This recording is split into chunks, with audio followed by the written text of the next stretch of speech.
Well, hello, Ross Elementary. It's wonderful to see you. Well, kind of see you, right? It's virtual. We'll just go with it that we are actually seeing each other. I feel kind of like a Miss Nancy from Romper Room when I do these. Any of you grow up during the time of Miss Nancy and Romper Room? She had this magic mirror and she would hold it up and she would say, "Oh, it is so nice to see Robin Allen. Hello, how are you?" And, Suzanne, I see you moved to second grade. That's awesome. It's so nice to see you. Justin, did you get some new suspenders? So Miss Nancy was always so special. So a few shout outs to different friends that I had the chance to get to meet and get to know this past school year. Shout outs to you, to Mindy, to Marilyn, Bailey. Hello, Rose. I've known Rose since probably kindergarten, since she was in kindergarten. She and my daughter went to elementary years together. It's so nice to see Taylor and Courtney, holding down fifth grade. Awesome to see both of you back out there. Susan, I hear you moved to fourth grade. You're going to be with Jacob and Gail. And I know there's another fourth grade teacher offhand. I'm sorry, I cannot think of your name. But hello and welcome. You're with three really great people. Who am I forgetting to say hello to that? I know Callie, oh my gosh, the kindergarten queen who really did a wonderful job this summer helping us in creating videos to share with all kindergarten teachers across the district, as did Michelle in second grade. It was wonderful to have both of you helping us this summer. Gosh, who am I forgetting that I know? Michael, welcome, first grade. Oh, my lands. It's wonderful. You're with Deanne and Mindy and Robin. Don't let their orneriness rub off on you, though, okay? Well, hello to all. Rachel, Rock Chalk Jayhawk, did you get some new KU memorabilia to put up in your classroom? So hello, Ross. Tiffany, I worry about your plants. Did they make it through since spring break started? All right, so for spring break's finally over. Are your plants okay? So it's so great to see all of you. And I also want to give a special shout out to Clayton and to Shawnee. Thank you for inviting me to give this little presentation about teacher clarity, about the teacher playbook, about John Hattie. So thank you, and let's get started. I'm going to pause the recording for just a moment. And here we go. Here's our presentation. Again, we're here to talk about the Teacher Clarity Playbook. Our goal is that in learning about the Teacher Clarity Playbook that perhaps we can get the books into everybody's hands and actually get together at some point during this school year and continue doing the book study on teacher clarity. This, again, is something that I truly believe in, and I hope you will have a stronger buy-in by the time we're done talking today. If I am not able to be there with you today, this is why the recording is being made. Keisha, she's going to lead this for the pre-K through second grade. And Leah, your coach, your ever wonderful coach Leah, she will be leading it, I believe, for the rest of the school. I may be wrong on the order as to who's doing what, but Keisha and Leah, you two will lead them quite well. I know it. And so let's jump in. As you know, anything that we do that is John Hattie related, we begin it with a learning intention. And something that I really want to point out to you on this learning intention is this word right here in the middle that's in bold print. Something that we need to make sure that's in every learning intention is a why. Why am I learning this? And so a learning intention starts with what? So here we go. We are learning to. Remember, this is a little acronym. We can remember how to start this off as WALT. W-A-L-T. Thank you for your uncle, Walt. Yeah, all right. So we are learning to. What are we learning to do? So we start with a what. We are learning to unpack standards. and understand the nature of learning progressions and relevance. Because here comes our why. We always need to have a why. They are critical for designing teacher clarity and success for our students. And that's the bottom line, isn't it? We're wanting to see some success for all of our students. And so then we move into the success criteria. Oftentimes I see this more so in the lower grades, the very young grades, and I think Keisha, she does this at the pre-kindergarten level. With the success criteria, we oftentimes see visuals. Several of you had dynamic, absolutely wonderful anchor charts. You can have your anchor charts up there and use as your visual. Here is how we're starting, and this is what the final product looks like. And so again, your success criteria is telling us, how are we getting there? So we know we are successful when we can differentiate between concepts and skills and standards, examine examples of concepts and skills, apply the process to identify concepts and skills. We're going to examine examples of learning progressions. We're going to complete definitely one, hopefully it's 2, guided learning exercises to check for our understanding. And we're going to apply the process to identify the learning progression in selected standards. All right, teacher clarity. You know, teacher clarity is basically all about this. It's all about the organization. Okay, if we were together, I'd have everybody turn to page 10 and we would discuss more about what clarity is all about. And I think for me, clarity, what it comes down to is the word being intentional. All right, if we are well planned and we are intentional about what it is we want our students to know, then we will have great success. And not only will we, it's not about us, it's about the kids. Our children will have great success. But my friends, we need to be oh so intentional. And right now, being in this phase 1, we do have these large blocks of time in between our Zooms. What are we doing during these large blocks of time? Well, my friends, we need to use clarity to create great lessons, great planning, great prep. Excuse me, this is possibly why I won't be with you on Friday.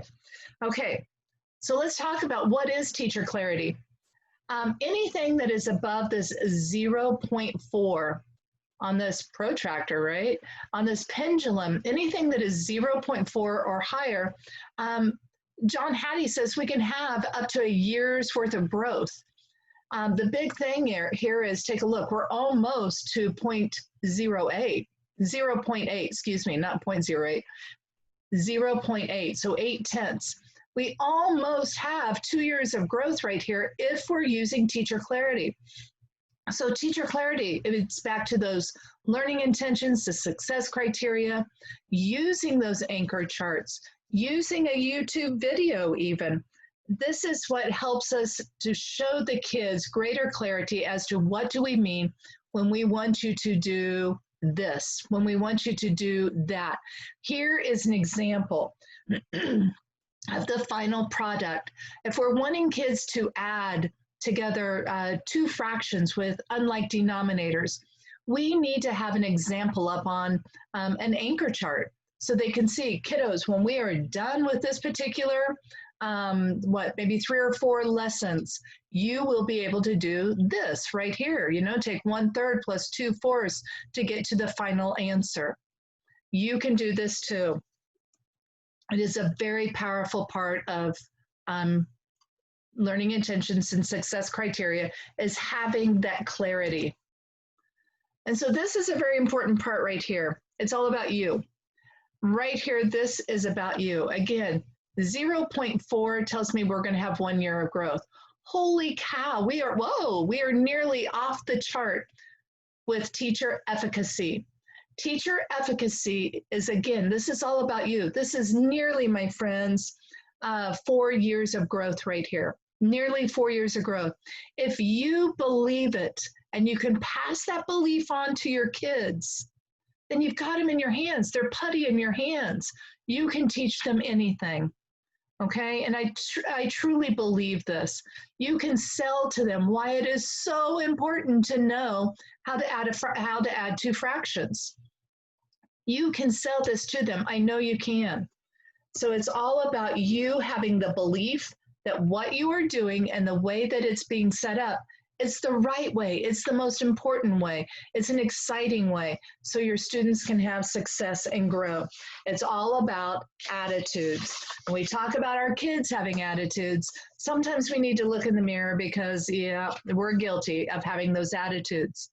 We need to have the positive attitude. We need to have that buy-in that what we are doing is right. Okay. My goodness, I'm sorry. These, the bullets over here came in kind of large and different, didn't they? All right, this is where I'm going to have Keisha and Leah pause the video here in just a second. I want you to stop and think. During these last 5 months of spring break, right? You've had time, I'm sure you have, to get together with some of your colleagues and talk about when we get back to school, when we do this. And you've had an opportunity, I bet, to talk about, let's do this next time instead of this. So I want you to stop and think, how have you been collaborating? What might you be doing differently now? Have you been, when you have been collaborating, have you been thinking about creating anchor charts? How are you going to use those anchor charts? Have you thought about YouTube videos, being able to show the kids, what does the final product look like? So how might you improve, how might we improve what we are doing? How might we bring in more teacher clarity into our planning? All right, so take a moment here and look at this, and then we're going to pause the video, and I'm going to let Keisha and Leah pause it here, and you guys talk about what is it that you have been doing to create better clarity this time around versus in the springtime. Keisha, Leah, go ahead and pause the video.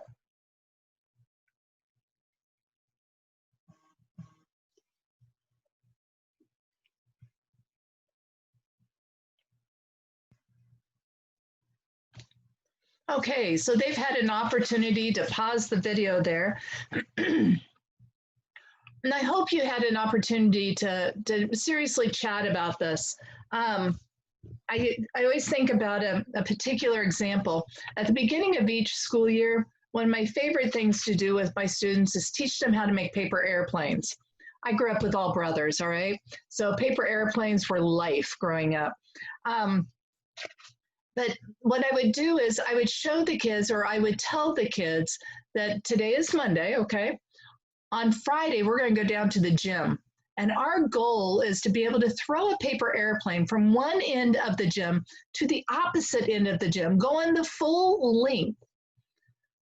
All right, so I had their attention because they were like, no way, you can't throw a paper airplane that far. And for some of our kids, they have never, ever folded a paper airplane together. So I had to get them to buy into what I was saying. You can do this. How do you think I did? How do you think I was able to get the kids to be able to believe me? So on Friday, they were able to do this. We're going to come back to this a couple times. All right, I'm pretending that you have the book in front of you. Got it? Everybody open up to Module 1. We'll pretend, right? All right, when you open up to each of the modules in the Teacher Clarity Playbook, each module begins with a sketch note, and I think sketch notes are so awesome. I love these. Everything that's on the sketch note right here is what we're going to learn in Module 1. Take a moment and look at this. What all are we going to learn in Module 1? Again, this is using a visual to help you learn. All right, so you see nouns, right? You see verbs. I love it. The nouns are going in. So what do the nouns represent? Yeah, what we should know, the concepts, right? All right, so what are the verbs? Exactly. They're the skills. They are the things that kids are supposed to be able to do. And what's on that stack of papers in front of that brainiac person there? That's you, by the way, right? What's on there? Oh, yeah, the standards. So standards are what drive us. Standards are what drive us in education. It's not the next page in the math book. It's not the next story in the reading book. It's the standards. The standards drive us. And so we're going to work on those standards. Take a look at that ruler that's over there on the left. I love it. Prior knowledge.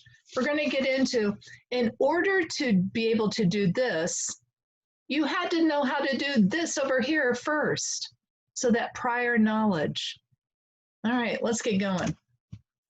Again, if we had the books in front of us, I would say, all right, kid, my friends, I about called you kids, right? Friends, let's open up to pages 4 and 5. So on pages 4 and 5, this is what you would see. I have a grade 1 math standard and I have a grade 4 English language arts standard. I don't care which one you choose to do. You can actually even do both if you want to. But I would love for everybody to draw a T-chart on your paper. And on the left side of that T-chart, I'm going to have you write concepts and nouns, okay? Concepts, better known as the nouns. On the right-hand side of that T-chart, would you please write skills, also better known as the verbs. I'm going to look down here at the grade 4 standard, because it's easier to read. And let's take a look at this for just a moment. And then I'm going to turn you loose. And again, I'll have Leah and Keisha pause the video. What you're going to do is you're going to read your standard. And then you're going to make a laundry list of all the nouns that are inside of that standard on the left-hand side of the T-chart. And you're going to make a list of all the verbs that are within the standard on the right-hand side of your T-chart. Okay? All right. Read whichever standard it is you want to do. Primary, I'm guessing you're going to go with the grade 1 math. And intermediate, I'm guessing you'll do the grade 4. But you may do whatever you want, or you may do both. Leah, Keisha, go ahead and pause the video and let them do this.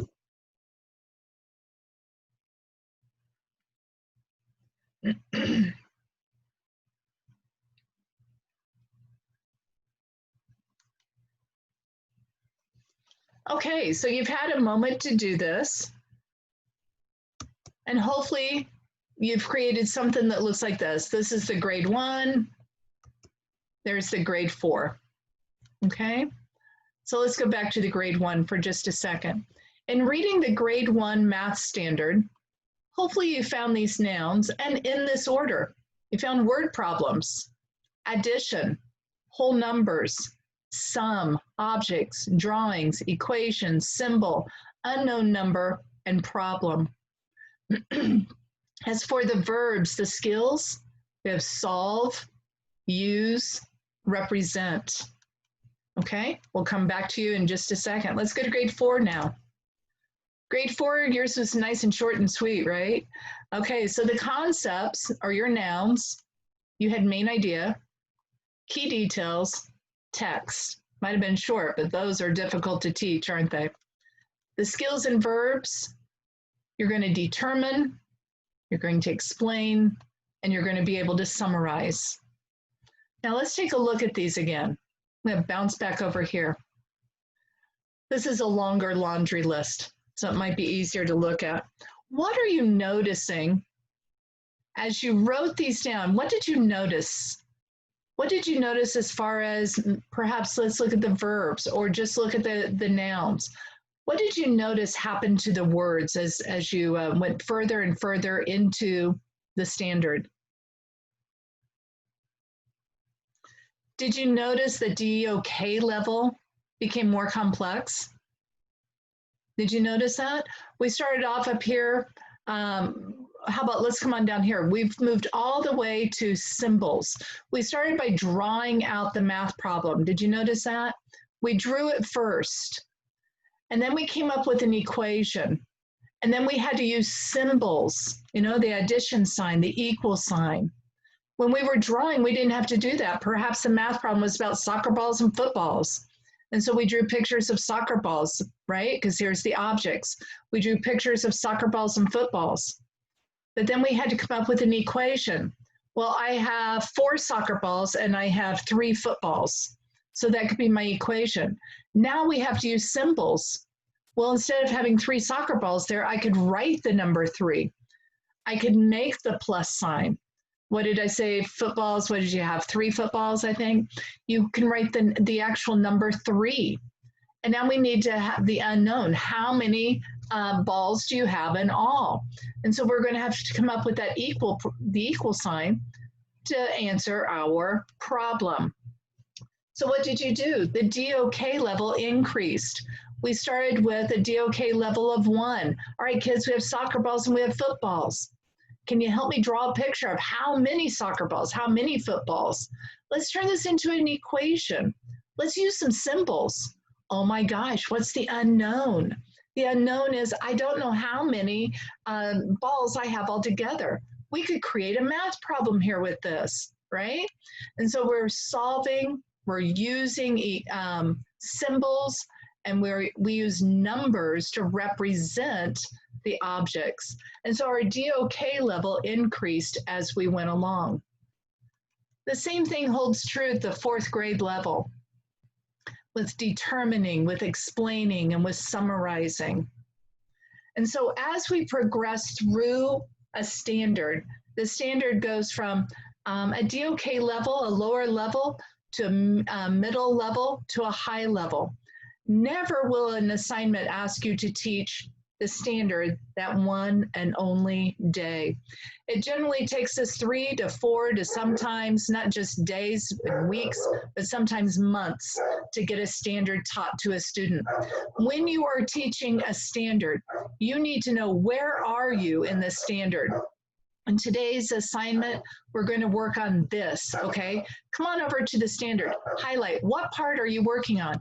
Maybe today you are determining what the main idea is in this story or in this paragraph, okay? That's all you're working on. And eventually you're going to get to where you're able to summarize the text. But today we're just going to determine what the main idea is. So it's very important that when we are teaching, we read what the teacher's book says, we look at that standard and find out what part of the standard are we in? What is it that today, this week, I must get across to my students? What challenged you in doing this activity of unpacking the standard? That's what we just did. We unpacked a standard. We found out what the kids need to know, and through the nouns and the verbs and what they need to do. All right, so what challenged you? Let's pause for just a second here and talk to somebody else in your group. I will sit back and be quiet, or Keisha and Leah, you can push the pause button.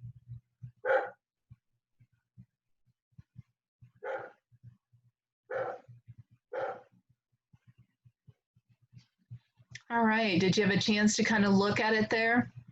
And so your DOK level, again, as you work your way through the standard, the DOK level also increases.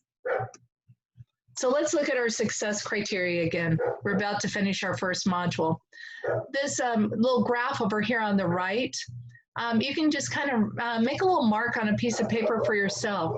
I see a lot of schools use this when they're teaching a new learning intention or a lesson. When they get halfway through, they stop, they look at that success criteria again, they review it with the students and say, all right, kiddos, where are we in being able to differentiate between a concept and a skill, the nouns and the verbs?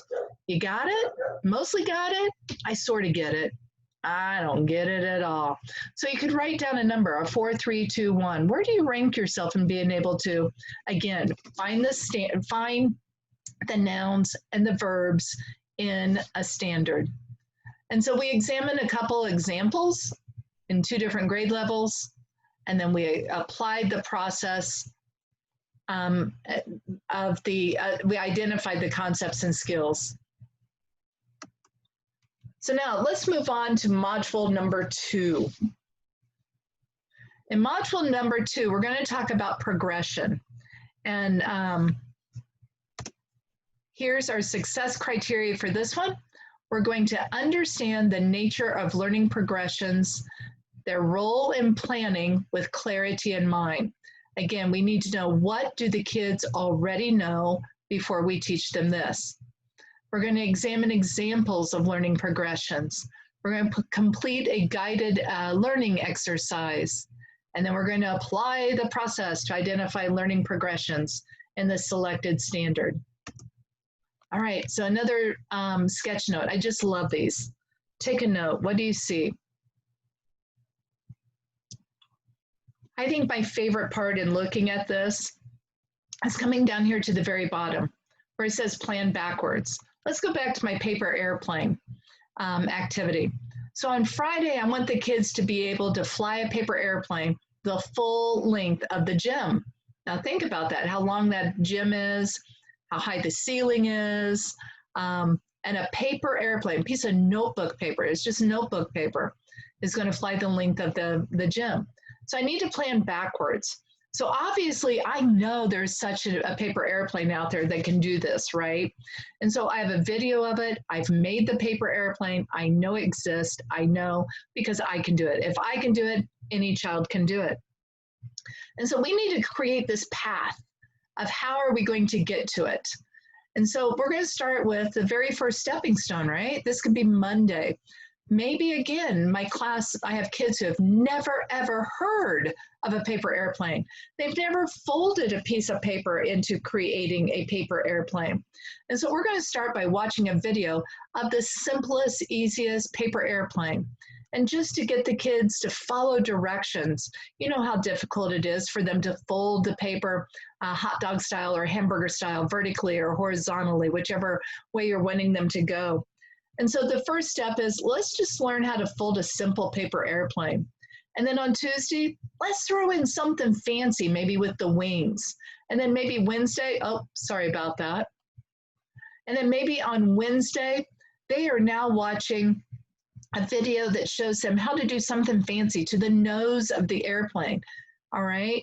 And by Thursday, oh my goodness, they have learned how to tuck here, fold there, do this, do that. And on Friday, my friends, on Friday, they get the video of how to make the paper airplane that will fly the entire length of the gym. But they've had all week to practice. They have known since Monday what it is they're going to be able to do by Friday. And so we need to think about this idea of planning backwards. It's no different than adding and subtracting, multiplying, dividing fractions. What is it that they need to do by the time we finish this topic or this module? Do you have that on an anchor chart? Is it something they can see on a daily basis? And so they can get through this tent and come out with, you ready? Mastery, the desired outcome. Are you planning that for them? Do they see what they're expected to do when this is over? How about writing a paper? Have you given them examples of, this is just an okay paper? Oh, look at this one. This one's okay. This one's better. Wow, kids, look at this paper. What makes it so sensational? We need to do a better job, I think, of planning backwards. I love this particular picture right here. And again, as being your consulting math teacher, what is it I'm going to go to? Of course, math. Let's take a look at this. Pretend that you are in the 4th grade. It's the grade that I taught the most, okay? And this is fractions in the 4th grade. I need to know, what did my kids learn in whoa, this is very sensitive. I'm so sorry. What did my kids learn in 3rd grade with fractions? Okay. Again, here I am in 4th grade. What is it that my kids need to know in 5th grade about fractions? It's not all about me. I need to know, where did they come from? What is it I'm supposed to teach them here? Where are they going with this information? And so this is learning about fractions at 4th grade. Let's say this first orange balloon right down here is all about adding fractions with like denominators. Okay, maybe it's about subtracting fractions with like denominators. Well, obviously, what do you think this next one's going to be? Adding and subtracting fractions with unlike denominators. And the third one perhaps is putting fractions in order from least to greatest, greatest to least in size. And so these are the things that I know that my kids need to know. Susan, this is where you this year as a fourth grade teacher, you're going to have something really cool in your back pocket. You know what's expected of your kids next year when they go into fifth grade. These are the things they're going to be learning in fractions, right? Multiplying, dividing, and so on. And so it's very important that we know, again, where are we? What are we supposed to do? What did they already learn? And yes, they did already learn something, okay? And so we oftentimes have to bring up, say, okay, kiddos, last year in third grade with fractions, here's what Mr. Case taught you in third grade about fractions. Remember how he told you? Yep, you do, don't you? That's awesome. And so now we're able to carry it over into fourth grade this year. And so you can look at it as stair steps, perhaps. I wish the stair steps, the points were pointing up, but here we go. We started here in second grade. We talked about parts of a shape, parts of a circle, parts of a square. When we got to third grade, we weren't just talking about parts. We turned that into this fancy F word, right? Fractions. And then in fourth grade, we turned those fractions into adding and subtracting them. And not just fractions with like denominators, but unlike denominators. We get down here to fifth grade and holy cow, they're multiplying and dividing those fractions. They're doing all kinds of magic with fractions. We need to know the sequence. That, my friends, is the learning progression. And so we're going to look at an example here of learning progressions. This again is where we can sit down with our PLC group during our planning time and say, all right, now I know this is small and I apologize for that, but let's take a look here at grade 1. What is it that our kids need to know in order to be successful with solving word problems? Okay, and this is solving word problems with addition. And they're going to move from using objects to drawing those objects, to writing out an equation, to discovering that unknown word. And they're going to represent it with numbers. Did you see that learning progression? Let's go down here to the bottom. That learning progression needs to be in that same order, okay? We need to be using objects. We need to be using drawings to develop those equations. Look at your standards and make sure that you are progressing through them in the correct order. The very first time you give the kids a word problem, please, I don't care if you're fifth grade or if you're preschool, please do not jump to that using numbers to answer your word problem. Please, Eureka Math is about you're going to read it. You need to draw a picture to help you get to the answer. It doesn't matter even if you're in 12th grade doing calculus. You need to read it, you need to draw it before you ever turn it into numbers and turn it into a good old-fashioned math problem. Everybody needs to know that and think about it. That's part of the learning progression. Look at this with English language arts at the 4th grade level.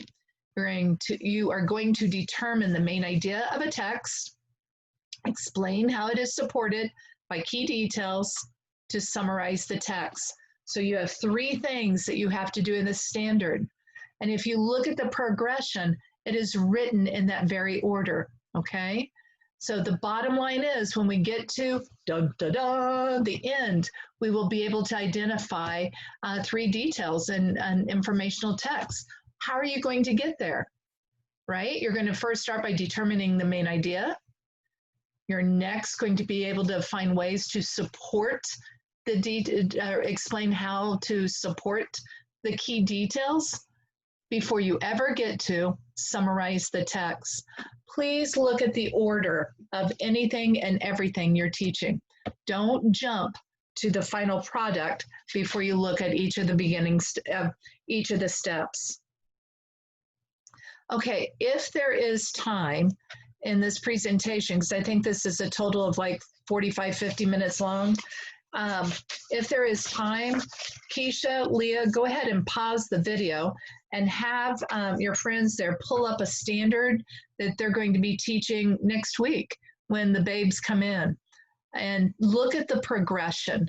What is that final product that you want the kids to be able to do? What baby steps can you make? What will it look like in the middle of the lesson? What will it look like towards the end of the lesson?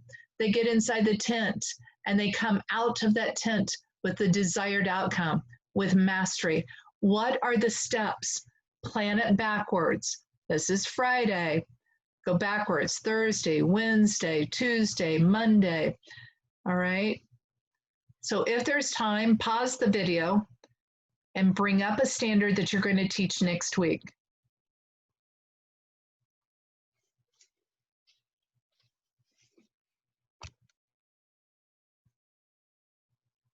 Okay, I'm going to pretend that you all paused the video and you actually did that.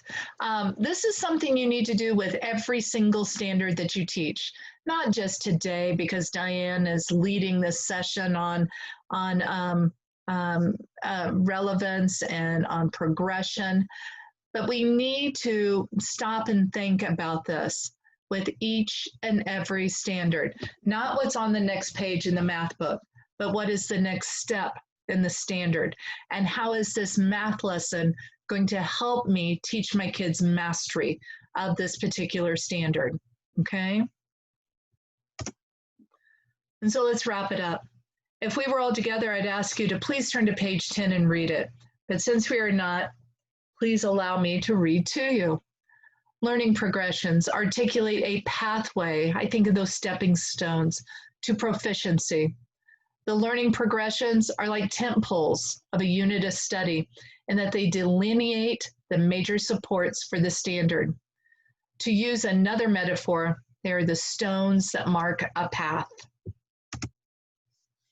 And so it's time to debrief. Be really honest. What did challenge you in this particular module, the sequencing?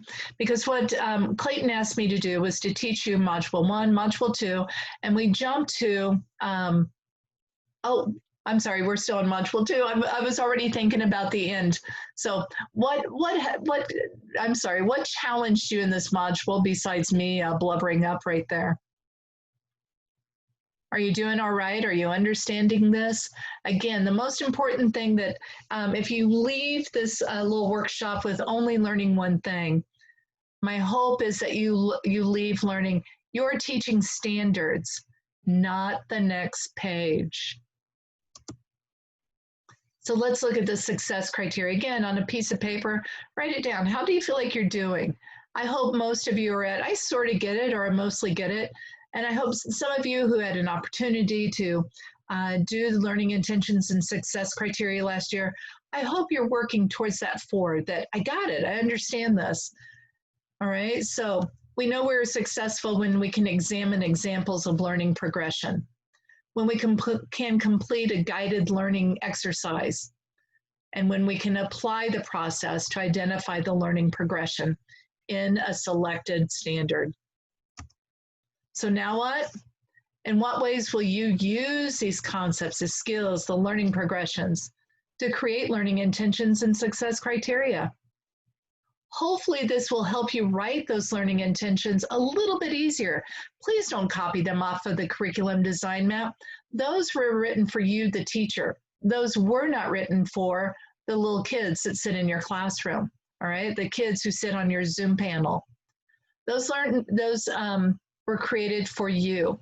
Now you need to turn it into kid-friendly words. What in the world does main idea mean to a child?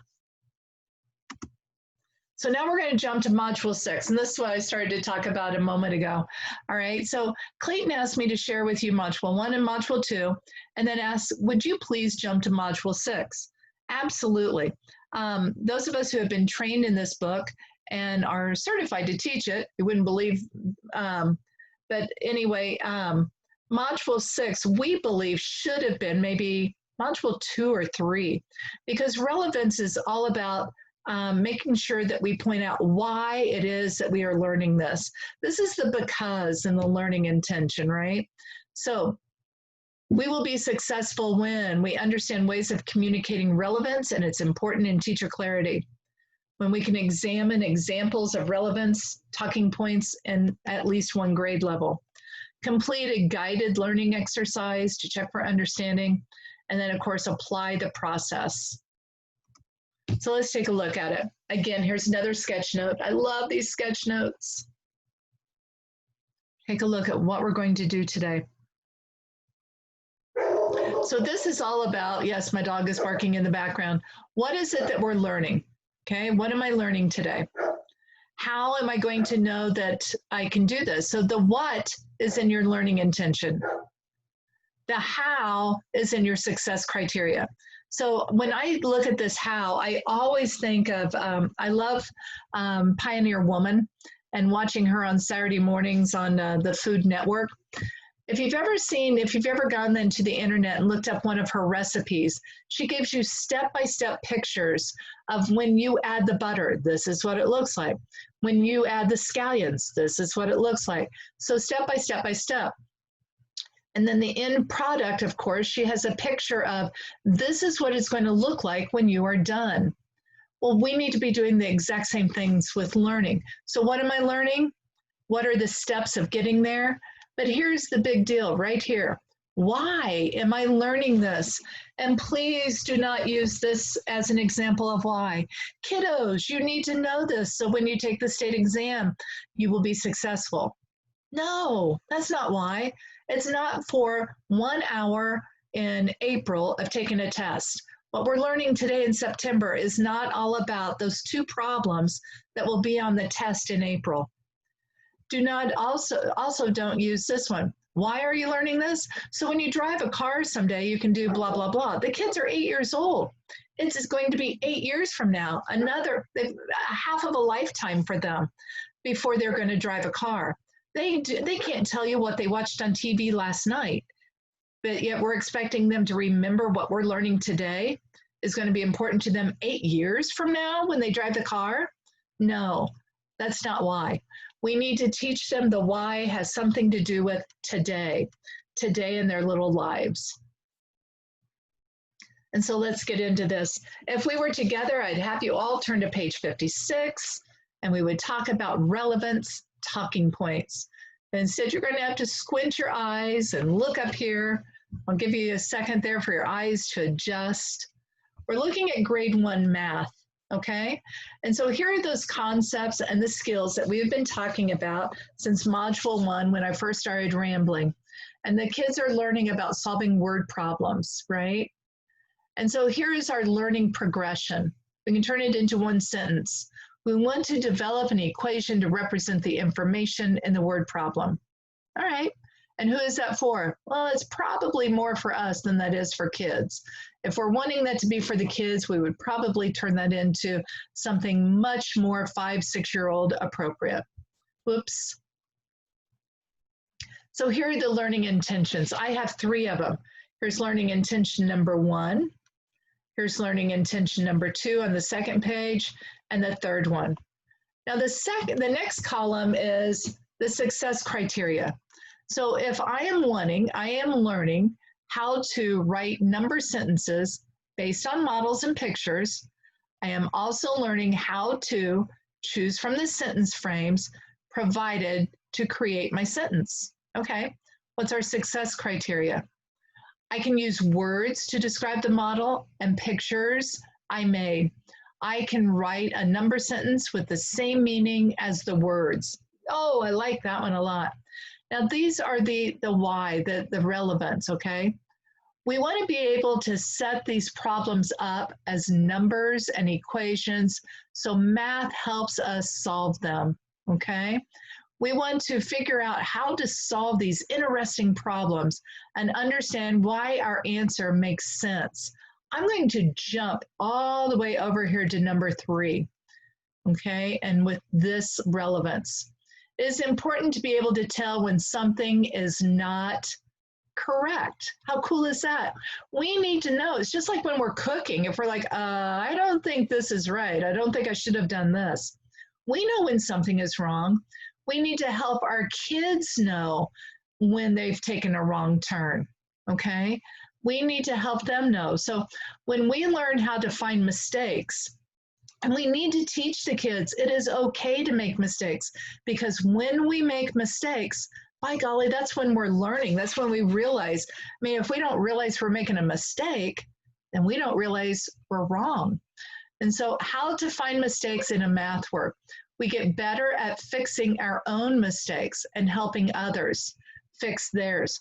Nobody wants to believe something that is not true. I think this is a great why right over here that needs to be incorporated. I don't care if you're pre-kindergarten or if you're 12th grade calculus. I think this is something that we all need to do a better job on, is knowing when we have done something incorrectly, we've made a mistake, and how we need to fix it. So I think that is an awesome relevance point. Okay, let's move on. We're going to do a little guided practice here. And again, if we were together and you had the Teacher Clarity Playbook in your hands, we would go to page 64 and 65 to do this right here. We're going to work together on number 1, and then I'm going to let you do, let's pretend this is 2, 3, and 4. So we're just going to look at this left-hand side, all right? All right, and so we're going to look at the learning intention and come up with a relevance. Which one of these do you think, oh golly, I knew that was about to happen. Which one of these is a better why to be learning? All right, so number 1, I am learning how to partition shapes into parts with equal areas. That's a first, second grade activity right there. And so why are we learning to do this? You will need this on the upcoming test. Or is it 2? When we make fractional parts, we want to be fair and have each part the same size. Okay, obviously it's number 2 is the correct answer, yes. And so we need to make sure that our relevance really is a good reason why we are learning this, not because it's going to be on the test. All right, I'm going to give you a moment to squint and come up with answers. Go ahead and talk to your friends about it that you're there with. I'm going to be quiet. Keisha and Leah, go ahead and pause the video.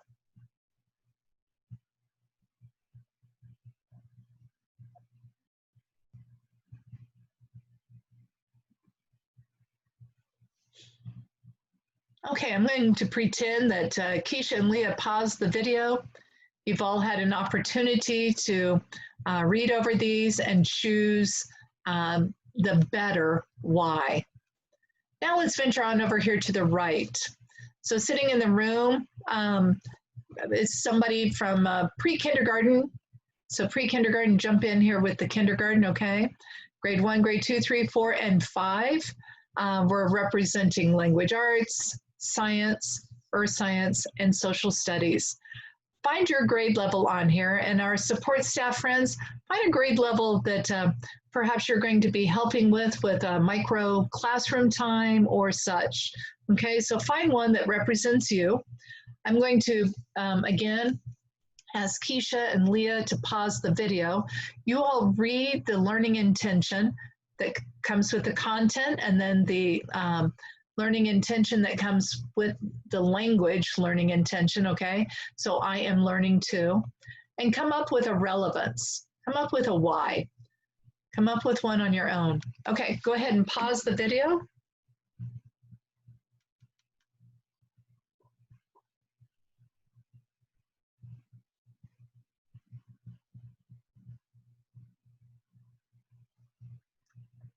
Okay, I'm going to pretend that we're all back now.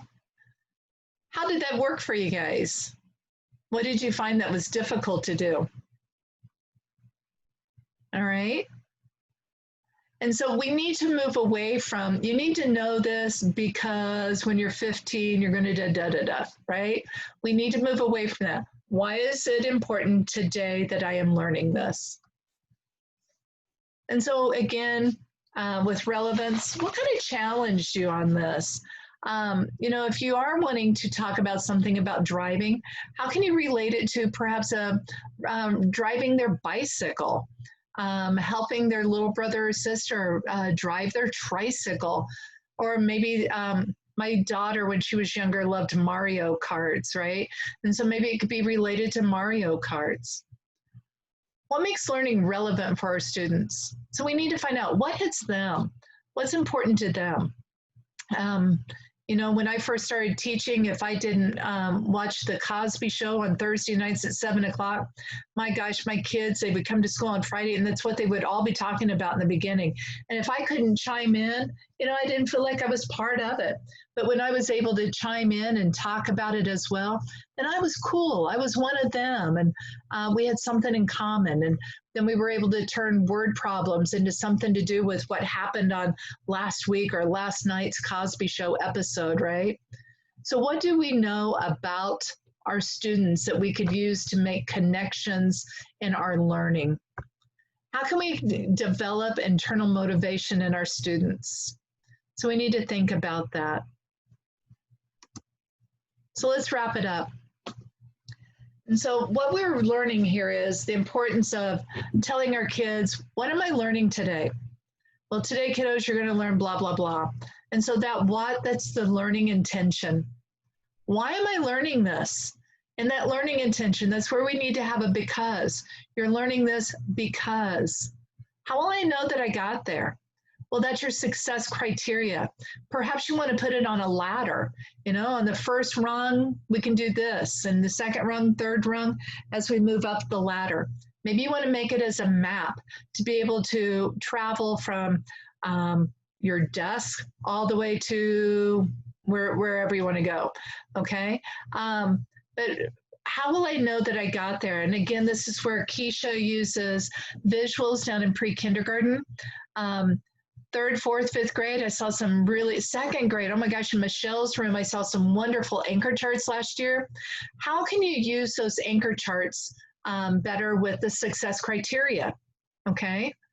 And so give them examples of how will I know I got there? Is this the right answer? Is this what you were expecting? Look up there at the anchor chart. How does that match up with the anchor chart? Oh, I forgot to add the, very good. So they can use that to help them.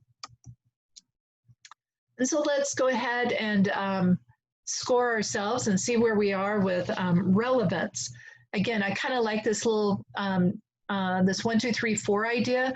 When I've seen this used in the classroom, I've seen teachers have students put up one finger like just in front of their chest, or 2 fingers or 3 fingers or 4 fingers, and to be able to say, where do you see yourself in learning after today's lesson? So I understand ways of communicating relevance, and it's important in teacher clarity. Hopefully you guys are at, I mostly get it to I got it on that. Examine examples of relevance talking points in 1 grade level. Hopefully you saw that in what we were talking about, where you chose which relevant talking point was better. Complete a guided learning exercise and then apply the process to develop relevant talking points for selected standards. Well, Ross, I wish you the very, very best in this upcoming school year. I really look forward to being with you, hopefully someday soon, right? Phase 1 can't last forever, but by golly, I don't want to go into phase 2 until I know it's perfectly safe. I wish you all the very best. We will be getting together again. I don't know when, to work on other modules with this Teacher Clarity Playbook. But just think about this as you're making your, I'm going to click on Stop Share. Hello again. As you are making your flip charts and whatnot for phase 1 and being able to teach through Zoom and share your screen with your students, you know, you can also have up on a bulletin board behind you or something, your anchor charts, your learning intention success criteria, and be able to point out, all right, kiddos, when we are done today, you're going to be able to do, you know, blah, blah, blah. Take a look here at the example. Again, you could have it on your Promethean board right there in front of you on your computer. Learning intentions, success criteria, their relevance to kids today is oh so important. I wish you the very best. If I can ever help you in writing one or answering, is this what you're talking about? Shoot me an email and I will help you. But again, here for phase 1, we need to have it so the kids can clearly see it. You know, if I had it on the bulletin board behind me, I would need to make sure that I'm seated somewhere maybe differently, like I'm seated over here today and I'm able to refer to it in this sense. Okay, but you need to have it where they can see it. Otherwise, you've wasted your time in making it and you are keeping them from being able to see it so they can get to that. Put it out there on Seesaw. Let the kids be able to get to it when they are doing their lessons later. There it is on Seesaw. They can reflect back to it, okay? Go, oh, that's what the teacher was talking about. All right. I wish you the very best. Good luck. Stay healthy. And don't forget the relevance. We'll talk to you soon. Leah and Keisha, thank you so much for all your help today. I appreciate it. All right, Ross, go get them. You got this.